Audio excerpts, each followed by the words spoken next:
اللہ کے نبی صلی اللہ علیہ وسلم بیان فرماتے ہیں، جابر بن عبداللہ رضی اللہ تعالیٰ عنہ سے حدیث کے راوی ہیں، آپ نے بیان فرمایا اعطیت خمسا لم یعطہن احد قبلی، مجھے 5 چیزیں دی گئی ہیں، مجھ سے پہلے کسی نبی کو یہ 5 چیزیں نہیں دی گئیں۔ نصرت بالرعب مسیرۃ شہر، مجھے 1 مہینے کی مسافت سے مدد دی گئی ہے۔ وجعلت لی الارض مسجدا وطہورا، اور ساری زمین، دنیا کی تمام زمینیں میرے لیے مسجد، سجدہ گاہ، سجدہ کرنے کی جگہ، عبادت کرنے کی جگہ اور پاکی بنائی گئی ہیں کہ ہم جہاں چاہیں تیمم کر سکتے ہیں، جس مٹی کے ساتھ چاہیں تیمم کر سکتے ہیں، بشرطے کہ وہ مٹی پاک ہو۔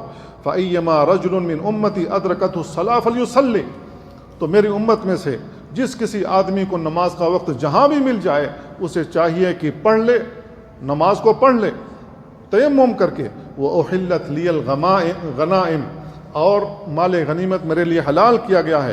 وَلَمْ تَحِلَّ لِأَحَدٍ قَبْلِي، اور مجھ سے پہلے کسی نبی کے لیے مال غنیمت حلال نہیں تھا۔ اللہ کے نبی صلی اللہ علیہ وسلم آگے بیان فرماتے ہیں وَأُعْطِيتُ الشَّفَاعَةَ، مجھے شفاعت دی گئی ہے، میں تمام لوگوں کی شفاعت کروں گا۔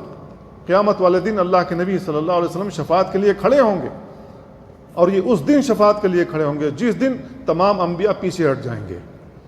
کیوں؟ اس لیے کہ سب کے اوپر نفسی نفسی کا عالم ہوگا۔